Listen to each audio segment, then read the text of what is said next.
ओम साई राम। साईं का दर्शन चैनल में आप सभी का स्वागत है। एक बार रात को मुझे सपना आया कि मैं जंगल में हूँ और बाबा एक गुफा से निकलकर मेरे पास आए और कहने लगे, शिरडी में आकर मुझे मिलकर जाओ। मैंने बाबा से कहा, मेरे पास शिरडी आने के लिए पैसे नहीं हैं, और यह कहकर मैं रोने लगा। सुबह उठकर जब मैं अपनी दुकान में गया तो मैं वहाँ बैठा अपने सपने के बारे में सोच रहा था। उस वक्त मेरे बैंक में केवल 100 रुपये जमा थे। मेरी दुकान के सामने ही मेरा बैंक था। अब मैं सोच रहा था। फिर मैं बैंक गया और अपने पासबुक पूरी करवाई। जब मैंने पासबुक में अपना बैलेंस देखा तो मेरे अकाउंट में 7,600 रुपये थे। मैं सोच में पड़ गया कि इतने पैसे मेरे अकाउंट में कैसे आए और कहाँ से आए। मैं तुरंत एटीएम में गया और पैसे निकालने के लिए 7,500 रुपये भरे। उसी समय 7,500 रुपये बाहर आ गए। मैं बहुत हैरान था और खुश भी था। मुझे फिर अपना सपना याद आ गया कि मैंने बाबा से कहा था कि मेरे पास शिरडी आने के लिए बाबा पैसे नहीं हैं। मैं उसी समय स्टेशन गया और अपनी टिकट एसी कोच में बुक करवा दी। मेरी औकात तो स्लीपर क्लास में जाने की थी, लेकिन बाबा की कृपा से मैं एसी क्लास में जा रहा था। जब मैं शिरडी जा रहा था तो ट्रेन में मुझे एक लड़का मिला जो वह अपनी नौकरी के लिए बाबा के पास रास्ते में शिरडी के लिए माथा टेकने के लिए जा रहा था ताकि उसे नौकरी मिल जाए। उसने मुझे कहा कि वह पहली बार शिरडी जा रहा है और उसे शिरडी के बारे में कुछ मालूम नहीं है।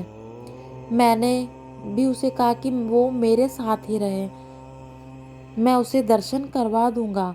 और मैंने उसे शिरडी में सभी मंदिरों के दर्शन करवाए। शायद इसलिए बाबा ने उसे मुझसे मिलवाया था। बाबा का आशीर्वाद लेकर वह बेंगलोर चला गया और उसे वहाँ नौकरी भी मिल गई।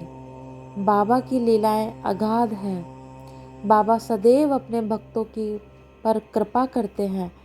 शिरडी से आने के बाद मेरे हालात में काफ़ी सुधार आ गया और मैं भी आगे अपने काम पर आगे बढ़ा और मेरी सभी मुश्किलें बाबा ने दूर की।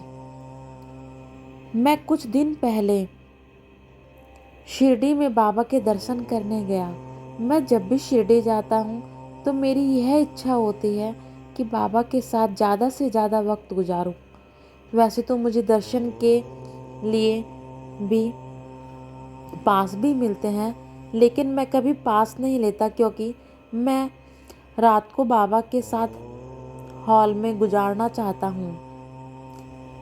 इसलिए मैं अक्सर शेज आरती के बाद जब भी मंदिर बंद हो जाता है तो रात को ही समाधि मंदिर में दर्शन की लाइन में लग जाता हूँ और पूरी रात हॉल में गुजारता हूँ, जहाँ अक्सर रात भर भक्त बाबा के नाम के जयकारे लगाते हैं और बाबा के भजन आदि गाते रहते हैं।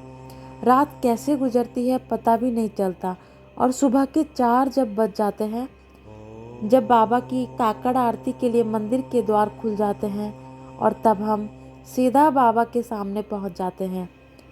काकड़ आरती, बाबा का मंगल स्नान देखकर जो आनंद मिलता है उसे मैं शब्दों में बयान नहीं कर सकता। बाबा से यही दुआ है कि मुझ पर बाबा अपनी कृपा बनाए रखें। ओम साई राम। श्री सच्चिदानंद सद्गुरु साईनाथ महाराज की जय। बाबा, जैसे आपने इन पर अपनी कृपा करी है, ऐसे आप सब पर अपनी कृपा दृष्टि बनाए रखना, सबका कल्याण करना बाबा। ओम साई राम। जय साई राम।